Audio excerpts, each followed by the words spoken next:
Okay, we welcome the student athletes from Kansas State. We have from left to right Xavier Sneed, Barry Brown Jr., and Kam Stokes. We have 20 minutes. The locker room is now open. We'll be open until we finish with Coach Weber. First question to our left, and please address the question to a specific student athlete. Okay. Tim Fitzgerald from GoPowerCat.com. Barry, you guys had a good 4 days of preparation, watching film for Creighton, and now you got to turn around on 24 hours and take on a team that just dismantled one of the best college defenses out there. What are your early thoughts on this, and how do you approach this? And Xavier, if you could pipe in on this too, with getting ready for this game. Well, they're a great team. They share the ball really well, especially in transition. Got to kind of get it out. Got a lot of different guys that can bring the ball up. But the quick turnaround is something we're kind of used to. We had the Big 12 tournament. We've had games during the regular season when we had the one-day turnaround or play back-to-back days. So, it's nothing that we haven't seen before. Xavier?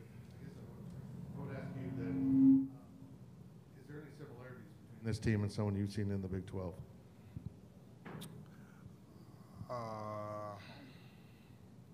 Definitely Oklahoma. Get up a lot of threes quick, especially in transition. And they're a fast-paced team, so I definitely say it's similarities to Oklahoma.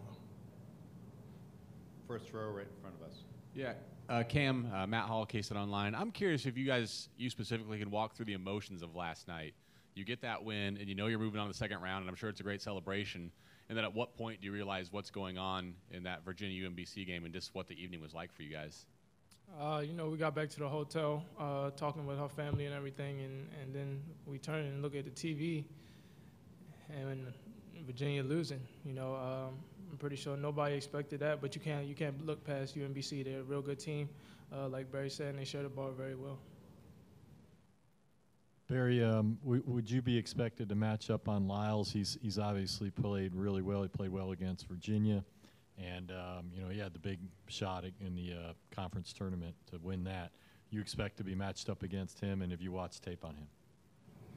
I watched tape on him already since last night when I found out we were going to play him, because that's going to be my matchup. That's the guy I'm going to be guarding for probably most of the game, just trying to see where he picks his spots, what he likes to do, and how he likes to score, how he likes to help his team win. So I've been watching film on him since last night, and with the scouting report tonight we're going to have, hopefully I can shut him down. Second row to our right. David Smale, Topeka Capital Journal. For any of the three of you, the country's going to be rooting against you. They're going to be rooting for Cinderella. What's your mindset going in saying, hey, story time's over, this is basketball? Xavier? Just come out here and play our game, be focused and be prepared, and I feel like we can come out here and get the W. Barry? We know that everyone's kind of looking for that Cinderella story, and we're just going to keep playing K-State basketball like we've been all year, not worry about who they beat or what happened yesterday or 2 days ago or whatever. We're going to come out and play K-State basketball and respect our opponent and play in hopes to win. Kam? You just can't look past UMBC, especially in the tournament. Anything can happen. So you just had to prepare for them and get ready for the game. Middle of the room. Blair Kirkhoff with the Kansas City Star. Kam, this is for you. You're a Baltimore guy. What did you know about this school, this program, growing up and coming out of high school? Growing up, they recruited me. I know some of the players that's there. Everybody's seen that they play fast. I knew that. And, they're a real good team. They got some guys in this year that can do a lot of good things. So we just got to be ready for that game tomorrow. Second row right. Kam, are you surprised by the contribution in the last couple of games by Mike McGurl? Where does confidence come from? What do you expect from him moving forward? I'm not surprised at all. He showed that in the Big 12 tournament when he came in the game and made some good plays. And, he's prepared for it the whole year. So I'm not surprised at all. Front row to our left. Barry, they like to spread the floor, dribble, penetrate. Do you see any similarities in how they attack with their guards, attack the rim, kind of like what you guys do? They like to get in the lane and kick, a lot of rope action, just trying to make the next defender help. trying to get wide open threes. I know they shoot a lot of threes. It's a big chunk of their offense and a big chunk of their points, game in and game out. So we just have to contain, play some good individual defense, but still have our brothers back when they get beat, have hard, high closeouts, make them put on the floor, and not get those wide open threes. Third row. Kam, just curious, their point guard, KJ, is 5'8", 140. You don't really see that too much at the Division I level, quite frankly.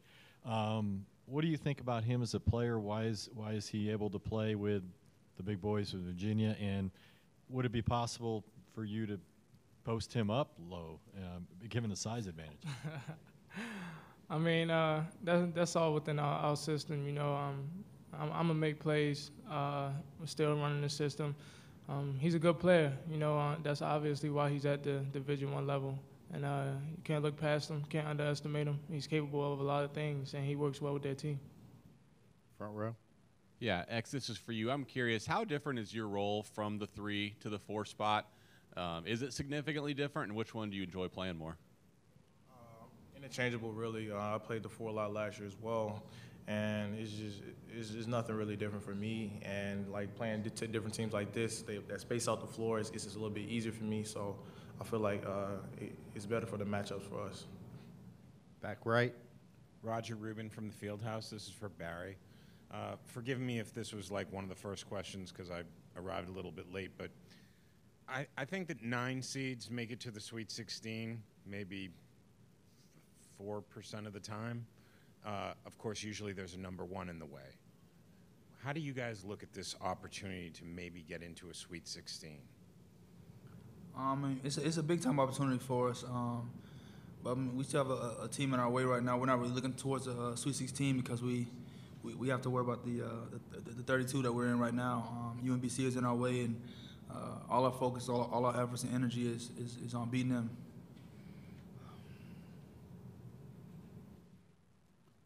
Other questions?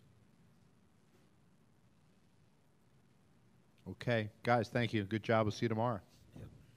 Reminder, the Kansas State locker room is open. We'll expect Coach Weber here around 3:30, and the locker room will remain open as long as he's up here.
Okay, we're about ready to start with Coach Weber.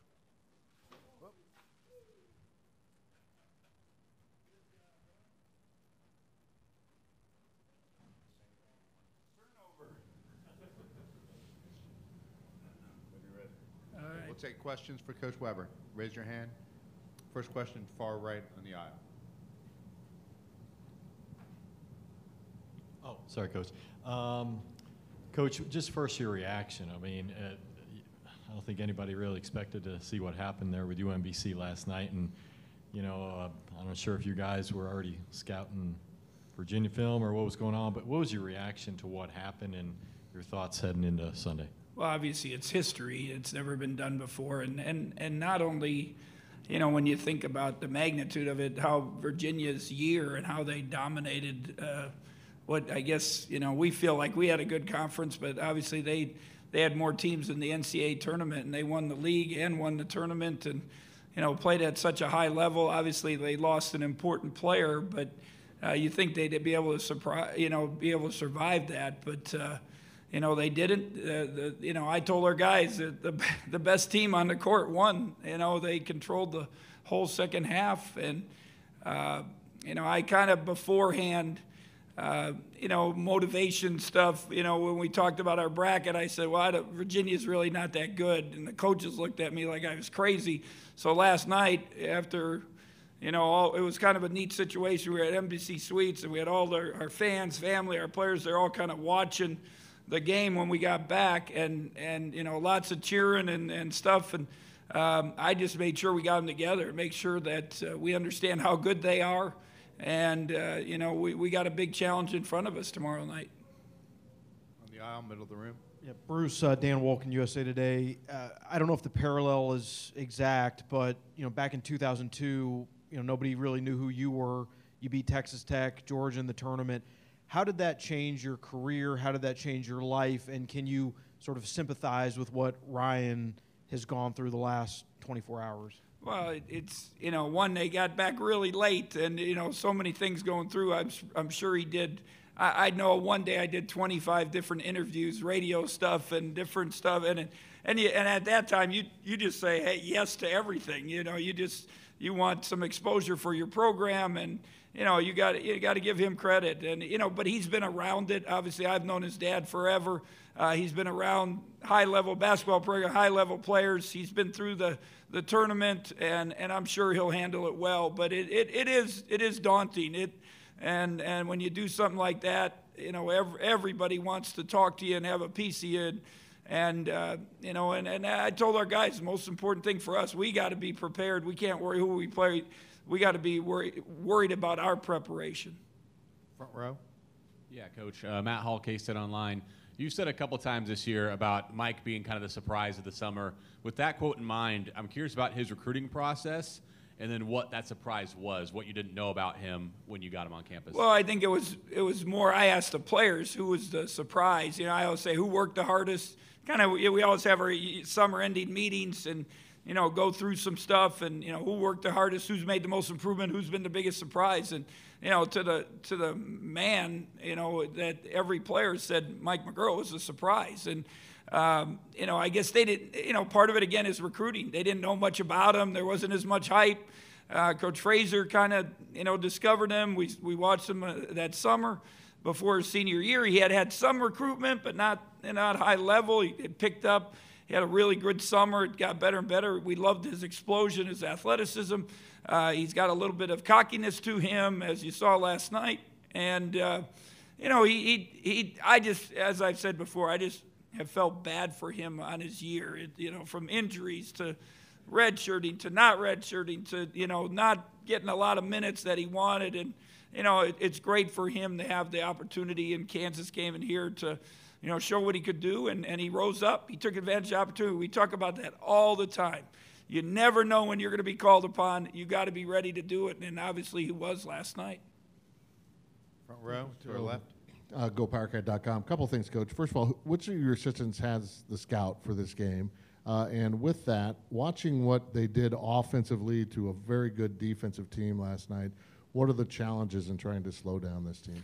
Well, you know, the good thing is we've faced some of the best offensive teams in the country, you know, from last night, Creighton, to the Kansas game, to TCU, to Oklahoma. And so we faced some of those teams, so we're familiar. You know, it starts with transition defense. They're so good in transition.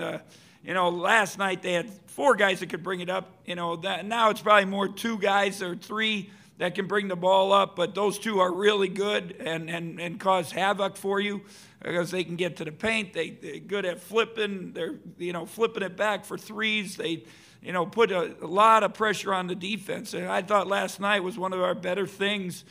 We grinded out on offense, and we played great transition defense. And now the little difference maybe between these guys and Creighton, they attack the paint on the closeouts. We're going to have to really do a good job of containing when we call it rope action or dribble action, when they get in a paint kick and they got good 3-point shooters. And again, we just faced, you know, TCU, Kansas, Creighton, 3 in a row that are 3 of, and these guys are 4 of the top 3-point shooting teams in the country. So did a good job last night. Got to do it again tonight. But for the scout, we divided it up on Sunday.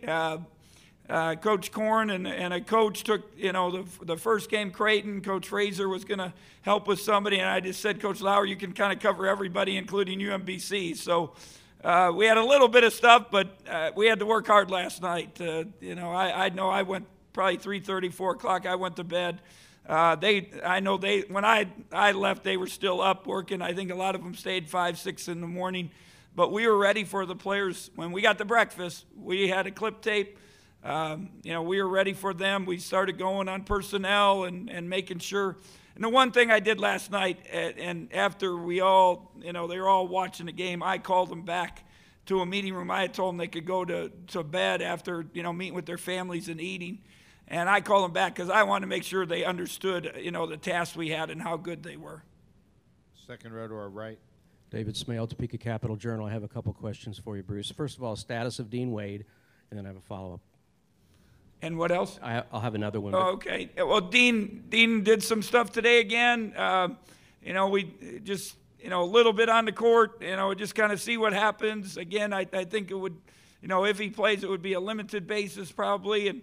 But, you know, you never know. Miracles happen, and you know, it would be nice to have him. Obviously, we would have a nice matchup advantage if we had him inside, but we don't. And, you know, it's next man up. Michael was it last night. Mac was it against Kansas.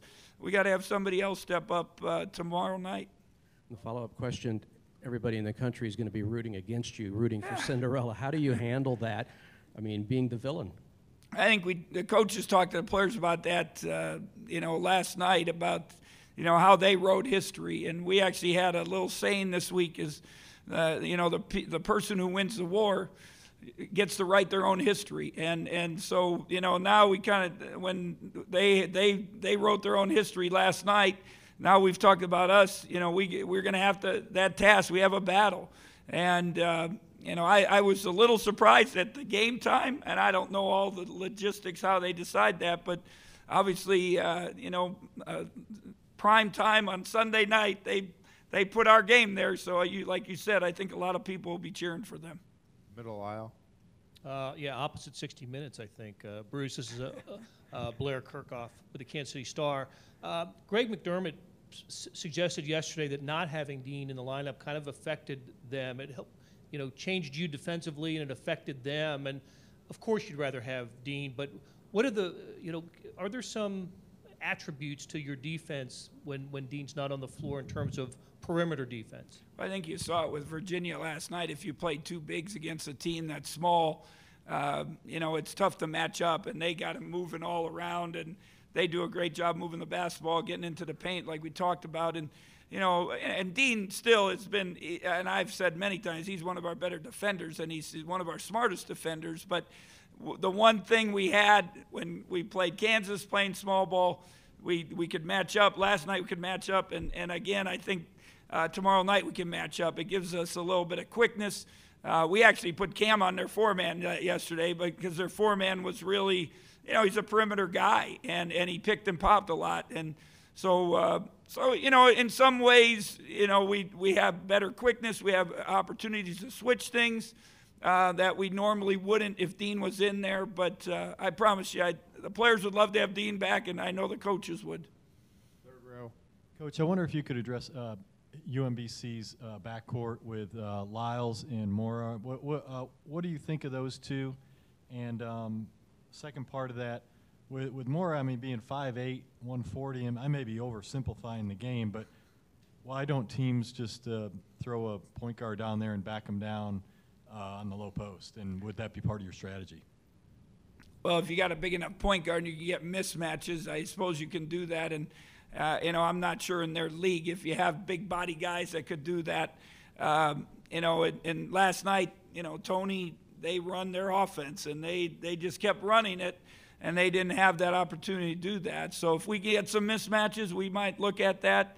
But those two guards are very good. They always say guards win in the tournament, and Lyles, very similar to Marcus Foster. A guy that can create. He scores on all three levels. He can jump up and make the three. He can get to the paint and shoot a pull-up. He can get to the hoop and make plays, and he has some nice passes. I mean, that's the thing we showed our guys. If we overdo our help on him, he'll make the right pass. And Moore is he's one of those guys you hate to play against. He pestered the heck out of Virginia, their point guards, and made it tough. They couldn't run their offense in comfort zones because that first pass was way out on the court. And so the good thing with us, hopefully, we have 3 different ball handlers with our lineup now. So I said, this is not an ego thing. This is a smart thing. Whoever he's guarding, get down the court and let somebody else bring the ball up. So we'll have to deal with that. But he is so clever. He can score. He's a great distributor. He creates and gets in the paint and causes problems. He's definitely a little pest that you got to deal with. Hey, Bruce. Vahe Gregorian, Kansas City Star. If I understood you correctly, you said earlier in the week as kind of a motivational point with the team, you told them Virginia's not that good. But then last night you're calling the team back in after Virginia loses. How is that tinkered with, or does it tinker in any way with just motivation, psychology? How you have to approach this? I actually told them when I said it last night, I'm pretty smart. I told you Virginia's not very good.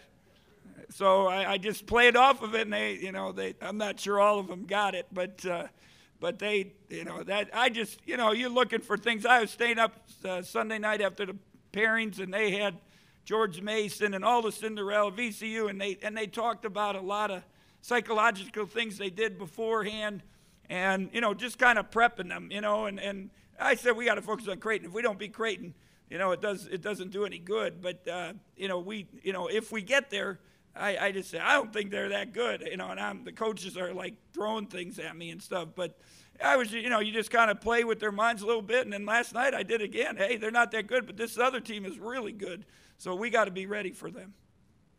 Second row to our right. Coach, I imagine Barry is going to have the assignment of stopping Lyles. What do you see in that? Is he close enough to Foster that you think Barry can do a good job? What's your expectation of that matchup? I think they're like I said, they are very similar. The older guards that know how to create, and they got that step back three. They can get in the paint. They use ISOs for him. He's good in transition. So it's similar. Barry stayed up last night. He wanted to watch tape. We sent him some synergy stuff. We want him to go to bed, but he loves it. So and then this morning he put a little time in. Watching again, and that's why we've been successful, is that our guys prepare and they care and want to do a good job. Now, hopefully they're all cut in. That'll be the big thing. We had great team defense last night. Barry was big time. Xavier was big time on Thomas, but they had a lot of help from a lot of guys. Other questions for Coach? Back right. Hey, Coach, George Willis, New York Post. What does it say overall that it actually happened, that a 16th seed is beating a number 1? Is the parity just gotten that much better, and why? I think there's no doubt the parity, and somebody brought up my Southern Illinois team, and that, I think since that time, the early 2000s, everybody's jumped up, and some of it you could say the one and dones, you're losing some of the top kids, early that aren't getting that opportunity to play. Older players win. They got older guys, and they got athleticism and quickness, and they got great guards. Everybody, I said it before, it's always been said, guards win in the tournament and make the plays. So when you have experience, you got older guards, you got guards that can make plays. It gives you a chance, and but it had to be the right story. I think obviously it doesn't happen. It's the first time, and whatever it is, 300 some games. It had to be the right story. Virginia loses somebody, the matchups, and again, you talk about, when you get in a tournament, how are your matchups? And, there's no doubt there's more and more parity in college basketball. You see Buffalo, Arizona, whatever. There's always Loyola, winning the other day. So it's the fun. It's what makes March Madness special. Standing back right. Hey, Bruce, their point guard, I would assume, would be the smallest player in the Big 12, at least in terms of height. Did you scout that in any way? Did you prepare the guys for that size? It's I said before, he's kind of it's that little pest. The guy you go on the playground you hate to play against because he's everywhere and he makes plays and he'll steal the ball off you. He'll drive you, flip it back over his shoulder for a three. He just does a lot of different things. So we said you look at him, that you gotta respect him because he can play. And it's going to be a key matchup for us tomorrow. How we deal with him. And obviously Lyles is really good, but Mora definitely creates for everybody else and makes them go. Other questions? Okay, thank you. Thank you.